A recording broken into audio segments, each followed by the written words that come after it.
लालची पत्नी और सुंदर गाय की कहानी। बहुत समय पहले की बात है। एक गांव में एक दूध वाला रहता था। उसका नाम गिरधर था। वह अपनी पत्नी और अपने एक बेटे के साथ रहता था। उसके पास एक ही गाय थी। वह बहुत प्यारी थी, मगर वह बहुत कम दूध दिया करती थी।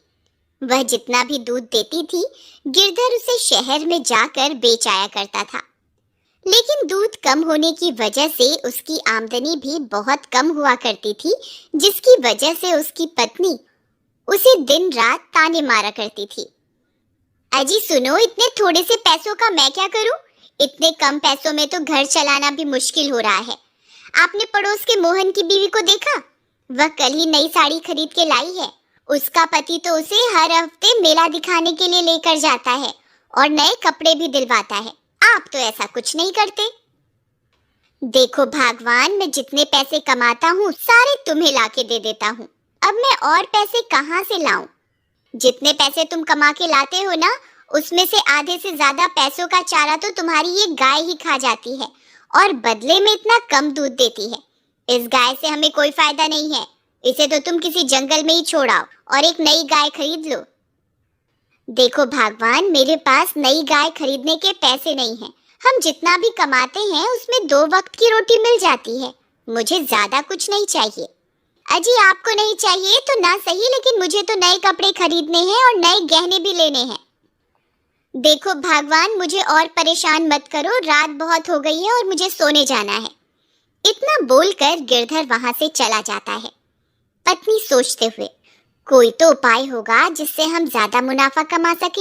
हमारे पास नई गाय खरीदने के पैसे तो है नहीं। मुझे इसी गाय से ज्यादा मुनाफा कमाने की तरकीब खोजनी होगी। अगले दिन सुबह होने पर गिरधर रोज की तरह गाय का दूध निकालकर शहर में बेचने चला जाता है।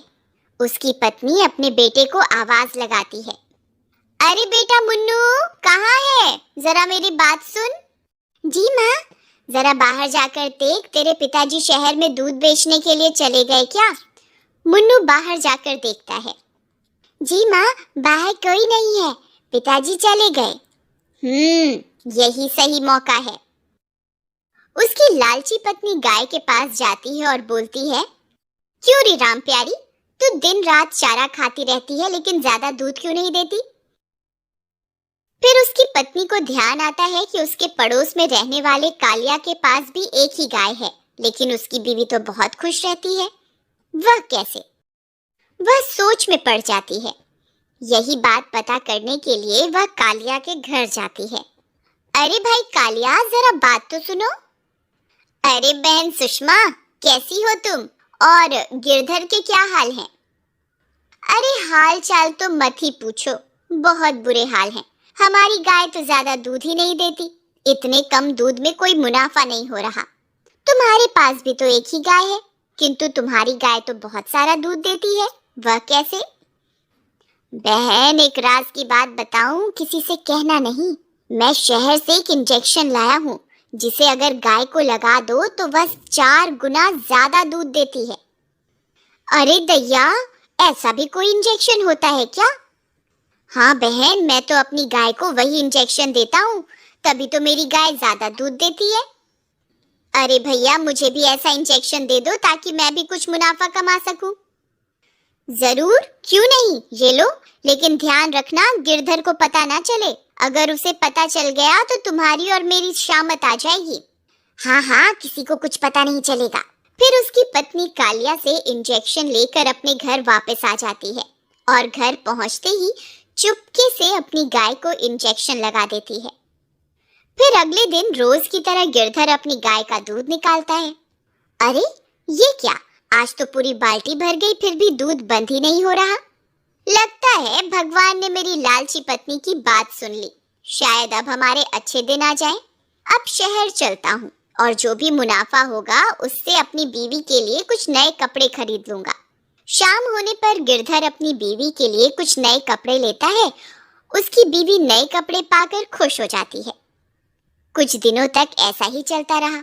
गिरधर की लालची पत्नी रोज अपनी गाय को इंजेक्शन लगा देती और गाय ज्यादा दूध देने लगती और गिरधर शहर जाकर दूध बेचता और जो भी मुनाफा होता वह सारा का सारा अपनी बीवी को दे देता। फिर एक दिन गिरधर की पत्नी रोज की तरह गाय को इंजेक्शन लगाने जाती है। गाय भी समझ चुकी थी कि ये लालची औरत उसे इंजेक्शन लगाने आ रही है। जैसे ही सुषमा उसे इंजेक्शन लगाती है, गाय छटपटाने लगती है। सुषमा, अरे आज क्या हो गया तुझे? इतना क्यों छटपटा रही है? एक जगह ठहर तो सही, रुक जा, इंजेक्शन तो लगाने दे। लेकिन गाय बहुत ज्यादा छटपटाती है और उसे इंजेक्शन नहीं लगाने देती। अरे बेटा मुन्नू, जरा मेरी बात तो सुन। जी माँ। मुन्नू बेटा, हमारी गाय की तबीयत थोड़ी खराब हो गई है, इसलिए मुझे इसे इंजेक्शन देना होगा। जरा तू इसे पकड़ के रख ताकि मैं इसे इंजेक्शन लगा सकूं। जी माँ, मैं अभी पकड़ता हूँ। फिर जैसे ही सुषमा उसे इंजेक्शन लगाने लगती थी, गाय फिर से छटपटाती है और इंजेक्शन गलती से मुन्नू के हाथ में लग जाता है। मुन्नू जोर से चिल्लाता है, अरे मर गया, हाय हाय। अरे ये क्या किया माँ? ये इंजेक्शन तो मुझे लग गया। हे भगवान, ये मुझसे क्या हो गया? अब क्या होगा? फिर रात होने पर मुन्नू की तबीयत खराब हो जाती है। अरे बेटा मुन्नू, सुबह तक तो तुम ठीक थे, ये अचानक तुम्हें क्या हो गया? पिताजी, सुबह गाय की तबीयत खराब होने की वजह से माँ गाय को इंजेक्शन लगा रही थी और गलती से वह इंजेक्शन मुझे लग गया। लेकिन सुबह तो गाय की तबीयत ठीक थी। पत्नी डरते हुए, नहीं, आपके जाने के बाद उसकी तबीयत थोड़ी खराब हो गई थी, तो मैंने पड़ोस के कालिया से एक इंजेक्शन लेकर उसे लगाना चाहा था, तभी गलती से वह इंजेक्शन मुन्नू को लग गया। गिरधर समझ जाता है कि वह इंजेक्शन किस लिए था। गिरधर गुस्से में, मैं जानता हूँ भगवान, तुम कालिया से वह इंजेक्शन क्यों लेकर आई थी। अपनी चोरी पकड़ी जाने पर उसकी पत्नी बहुत शर्मिंदा हो जाती है। मुझे माफ कर दो, ये सब तो मैंने अधिक मुनाफा कमाने के लिए किया था। मुझे क्या पता था कि वह इंजेक्शन एक दिन मेरे बेटे को ही लग जाएगा। गिरधर, भगवान, आज उस इंजेक्शन की वजह से जब तुम्हारे बेटे की तबीयत खराब हुई तभी तुम्हें एहसास हुआ ना। ये सोचो कि जब तुम रोज गाय को इंजेक्शन लगाती होगी तो उस पे क्या बीतती होगी, उसे कितना दर्द महसूस होता होगा। गाय तो बेजुबान है, इसलिए अपना हाल बता भी नहीं सकती, और हम लालची इंसान थोड़ा ज्यादा मुनाफा कमाने के चक्कर में इन बेजुबान जानवरों का फायदा उठाते हैं। अपने पति की बात सुनकर वह बहुत ज्यादा शर्मिंदा हो जाती है और अपनी किए हुए की माफी मांगती है।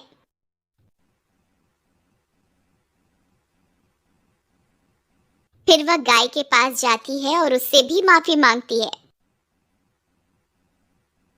और गाय भी उसे मुस्कुराकर माफ कर देती है।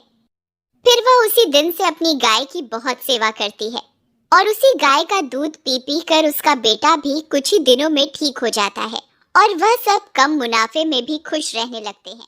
हेलो दोस्तों, कैसी लगी ये कहानी हमें कमेंट करके बताएं और हमारे चैनल को लाइक शेयर सब्सक्राइब करें।